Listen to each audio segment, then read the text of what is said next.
Since I have left the office, our country has seen record inflation. It's very trendy to point the finger at Joe Biden and attribute the inflation to him. Very few Republicans, if any, are willing to point out the glaringly obvious cause of the inflation, which is the record amounts of money printing that took place under my administration. We looked at the COVID problem and thought, hey, what if we adopted a strategy from the Bernie Sanders playbook and just sent checks to everyone? If people had brains, they would realize the stimulus checks we doled out, like a socialist government would do, actually led to the high inflation. But most voters don't have brains.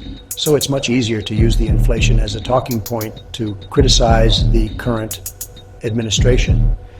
One thing I really don't want to deal with is being associated with Anthony Fauci. Without Anthony Fauci's oversight, the lockdowns would have never metastasized into the full-grown nightmare they became.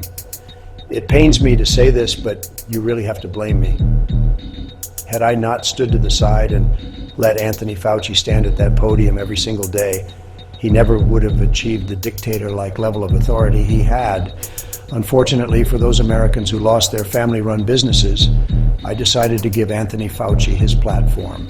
You elected me to be your president. When a crisis emerged, I gave away my authority in pieces to the bureaucrats who destroyed livelihoods. Again, if people had brains, they would realize that Anthony Fauci did not just appear on the scene. I bestowed upon him the executive authority that should have been mine.